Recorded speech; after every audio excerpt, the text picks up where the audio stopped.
Okay, today we're going to be reading All for Me and None for All, written by Helen Luster and illustrated by Lynn Munsinger. Let's look at our cover photo first. We have a pig in the center. He looks happy, eating some treats. Let's look at our other characters. They don't look so happy, do they? All for me and none for all. Let's see what happens.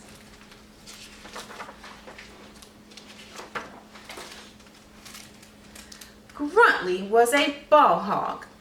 Not only did he refuse to share his toys with Hampshire and Berkshire, but he helped himself to theirs. See, he has all the toys to himself. Gruntly grabbed Yorkie's shoe, even though he already had far more shoes than feet. Let's compare that. Yorkie's shoes are very small. Gruntly's feet are big. Did he even need those shoes? I don't think so. And it got worse. Gruntly constantly snuck up on Woolworth and Cluck to gather more fluff and feathers so he would have the poofiest pillows. If there was a something, he wanted it all for himself. What a hog! Snorted Hampshire, Berkshire, and Yorkie.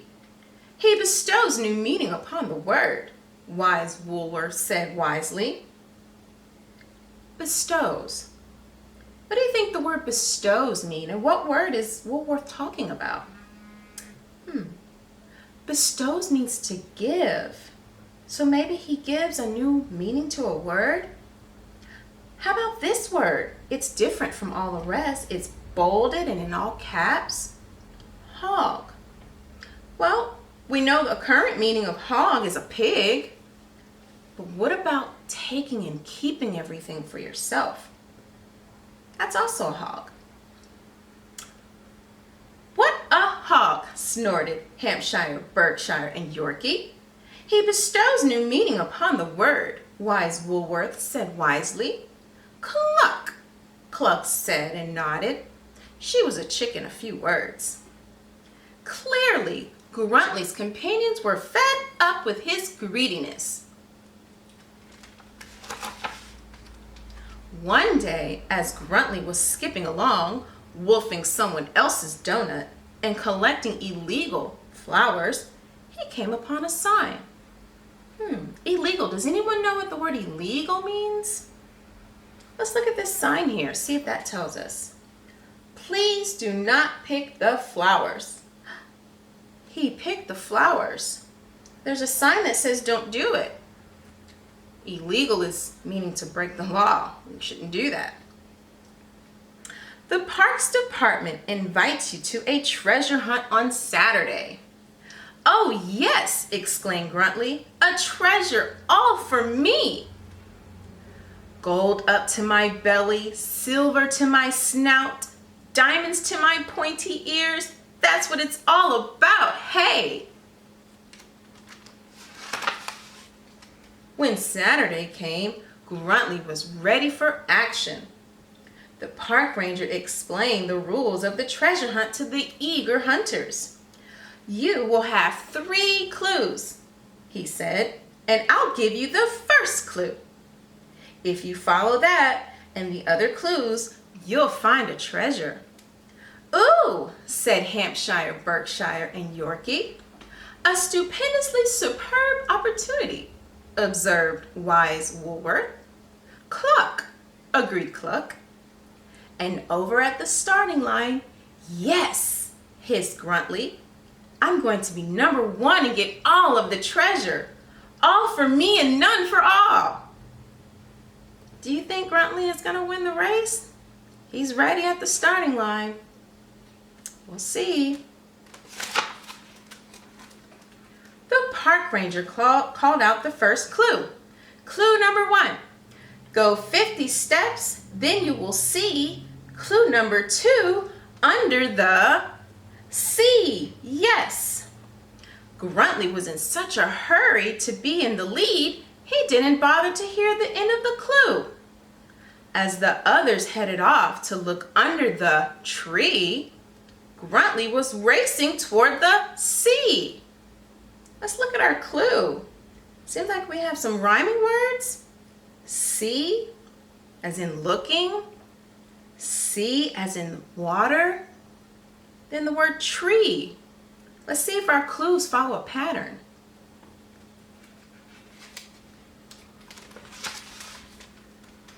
Gruntley did not get far. Gruntley got wet, so he slogged back.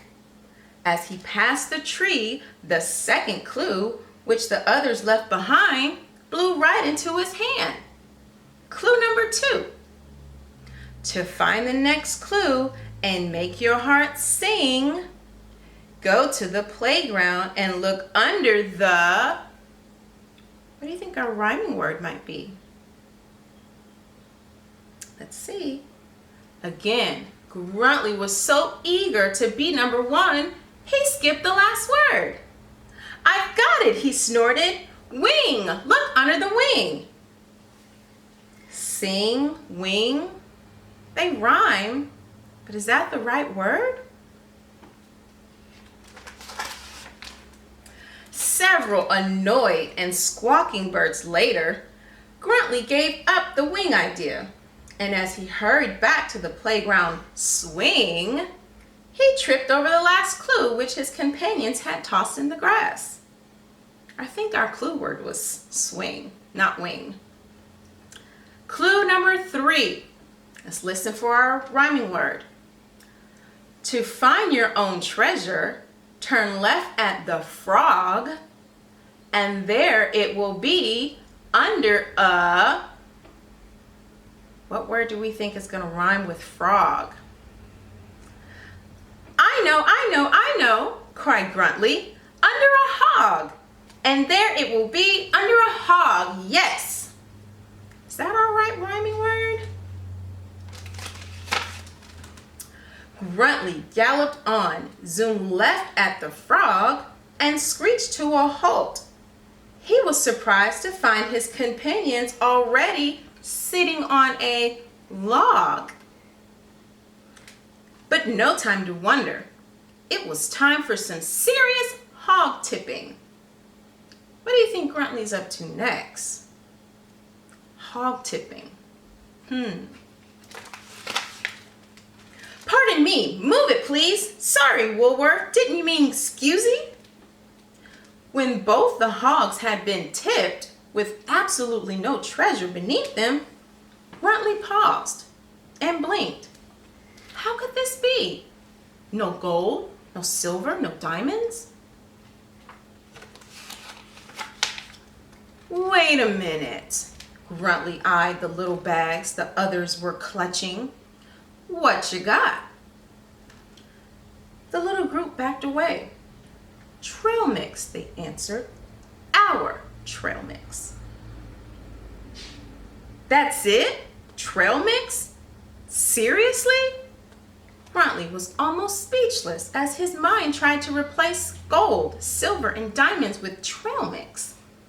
This was stressful, but he did it. Have you ever done something that was stressful? After all, trail mix was rather yummy and crunchy and sweet and delicious. I like trail mix. What snacks do you like that are crunchy, maybe sweet and delicious?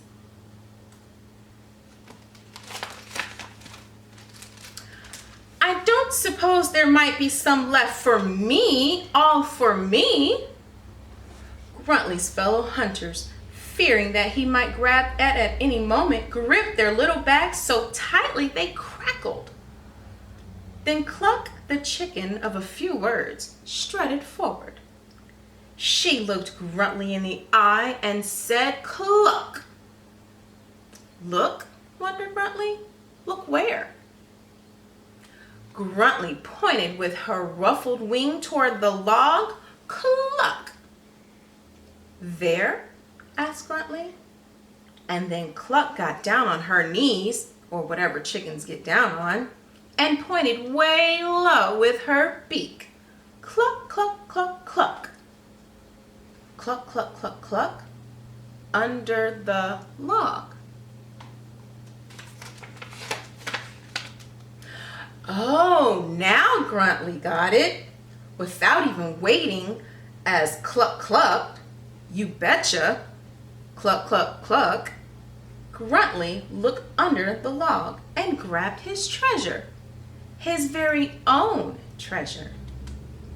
He was about to dig in, but wait, the others had saved it. No one had touched it or taken it or snatched it or grabbed it or tried to nibble or gobble or hogged it. Gruntley was so moved by his companion's kindness and honesty, there was only one thing to do. What do you think the word move means in this story? We know move means to move things around, or we move around. Maybe his heart, his emotions? I think maybe he felt bad about how he was treating the other group. Let's see. Gruntley was so moved by his companion's kindness and honesty, there was only one thing to do. Should he? Would he? Could he? Cluck, cluck? Wondered Cluck. As Gruntley moved closer, Hampshire, Berkshire, and Yorkie hugged their treasures, trembling.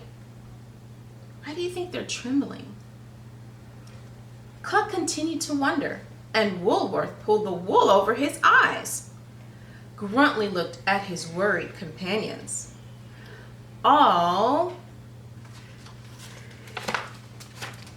The little group took a deep breath. Gruntley just smiled. Almost for me, but some for all. Gruntley shared. So do you think Gruntley has learned how to have nice manners and share and not be a hog? I think so. Now let's look at our characters here. We have Berkshire, Hampshire, Yorkie, Cluck, Woolworth, and Gruntley. What do you think the author did by giving them hidden names? What are their hidden meanings? Well, we know that a Berkshire and a Hampshire, that's an actual type of pig. They're usually gray and white. And then Yorkie, that's a type of dog. And then Woolworth, sheeps are covered in wool. And then Cluck and Gruntley. Well, we know that chickens say cluck, cluck, cluck. And Gruntley, pigs like to grunt, make grunting sounds. I think that's pretty neat how the author did that. If we were to add a new animal to our story, following the same way the author named the characters, what animal would you choose? Me, I think I would choose a horse and name it Mustang. Well, I hope you enjoyed the story.